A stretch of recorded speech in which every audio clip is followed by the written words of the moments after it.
Good morning. Good morning, everyone. Good morning. Oh, thank you, God, for allowing me to see another amazing day. What's up, everybody? What's up? I wanted to just come in for a minute or two or three or four or five. And I wanted to speak about something. I saw an interview I keep saying interview, forgive me, guys. I'm just waking up. I saw a video last night with Michael Allen. Um, Sorry, guys, something distracted my attention. I saw a video last night with Michael Allen um, on a topic about mentally challenged. Yeah,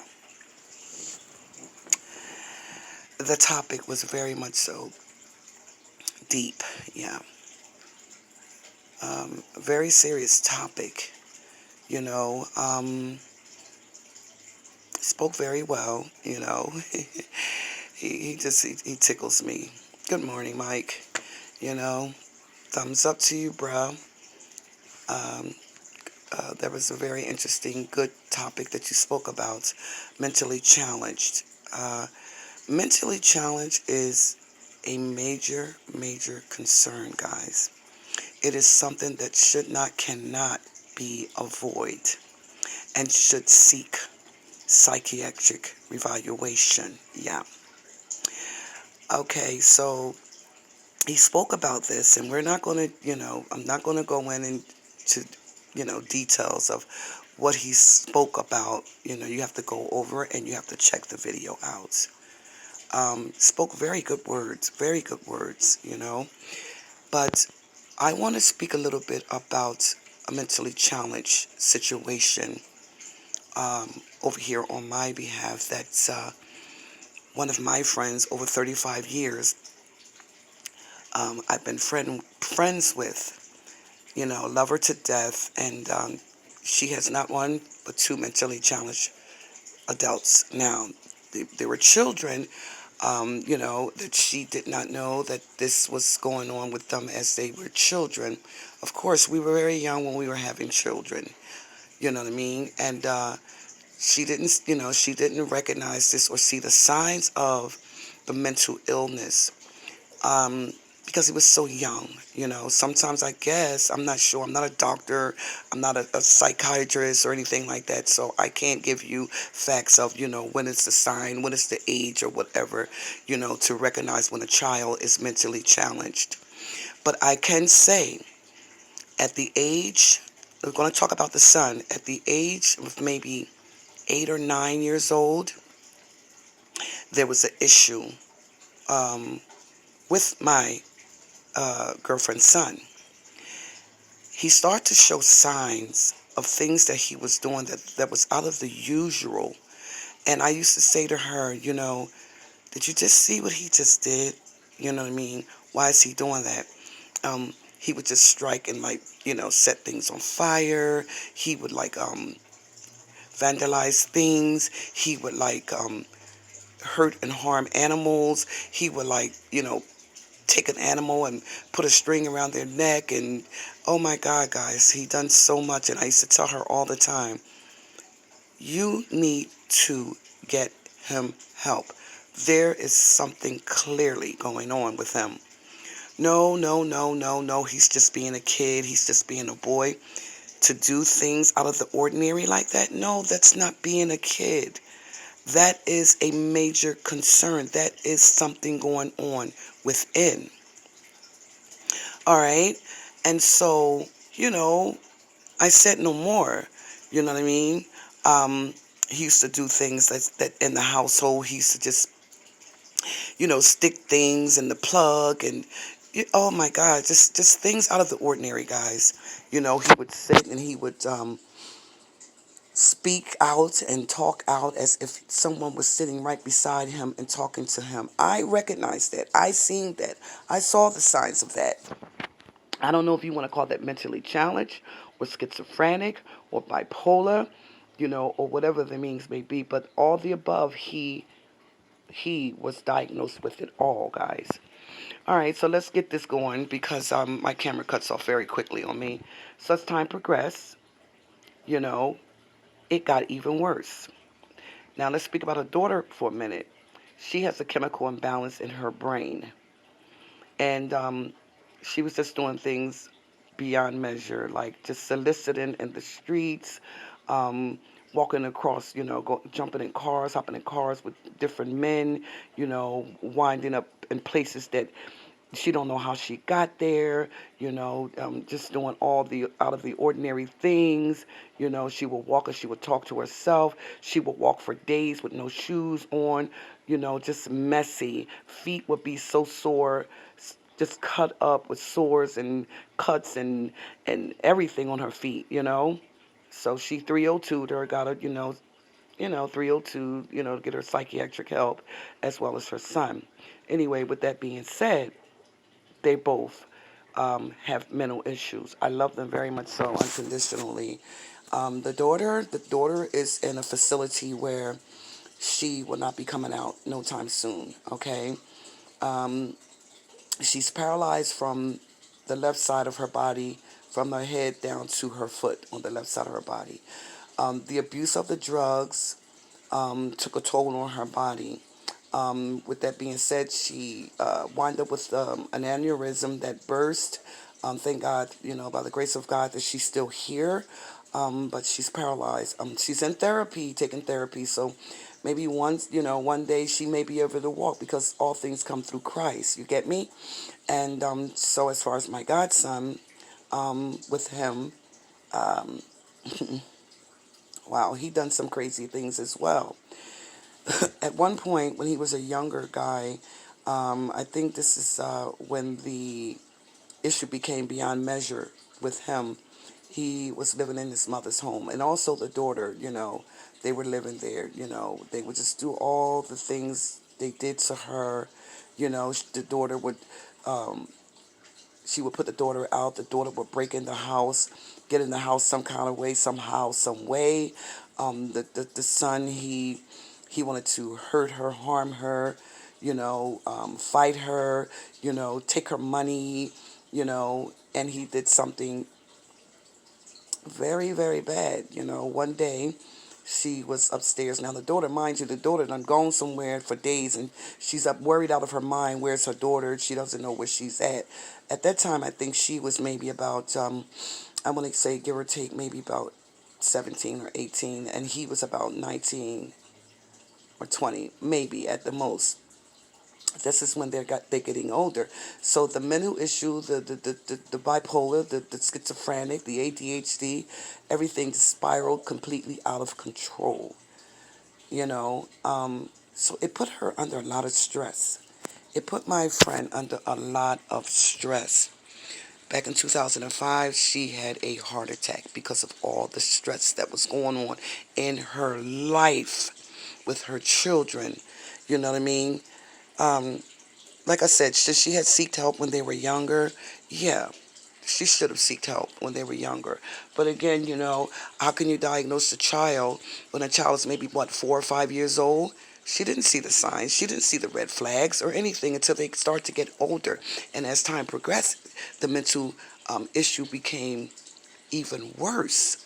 So let's get back into this with the son. As time progressed with him, he got mad at her one day and he wanted to get him a hit.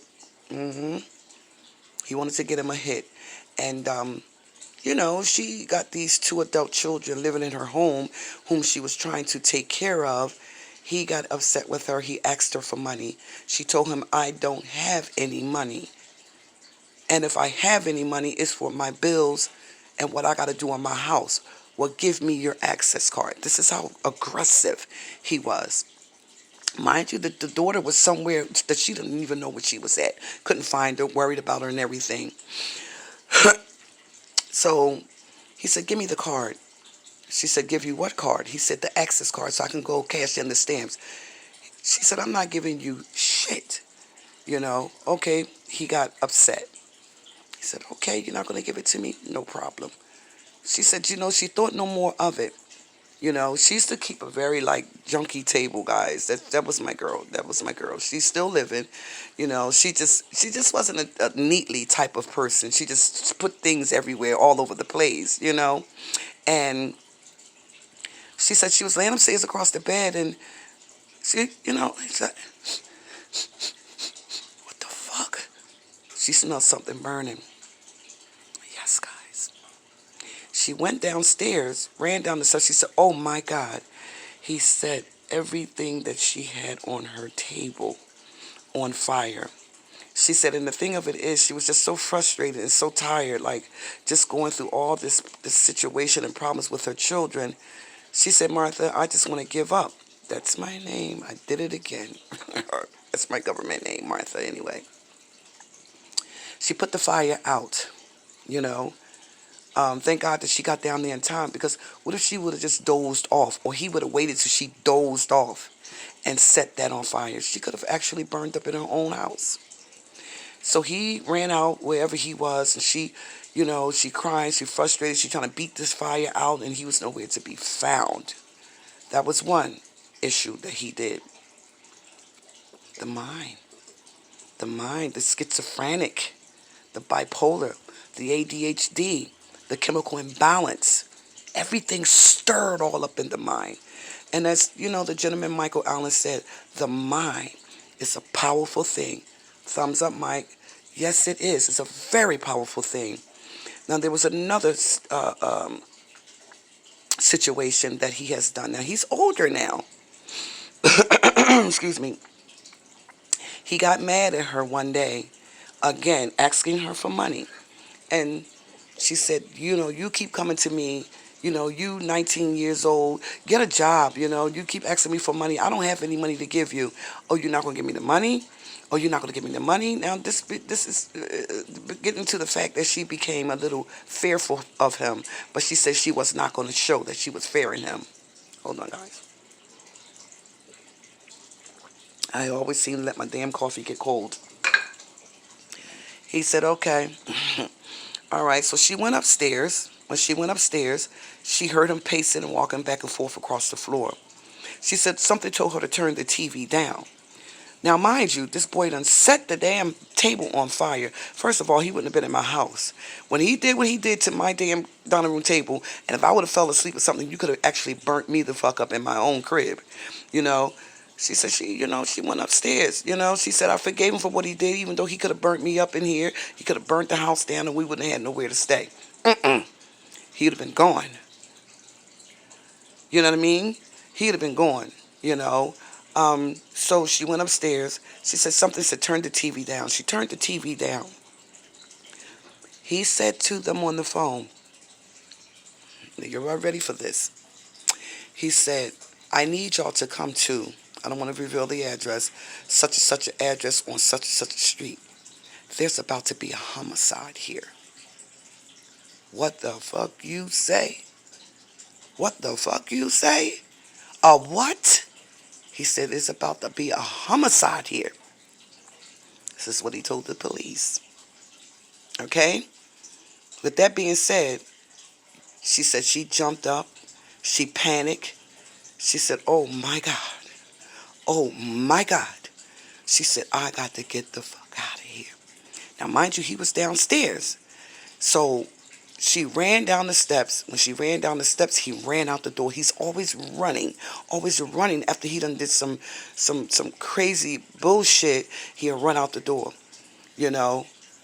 So when he ran out the door, he was standing in front of the door, and she ran out the door behind him, and she was just hollering and screaming, and she was like, how dare you do this? Why would you want to do this to your mother? He said, I'm waiting for the police.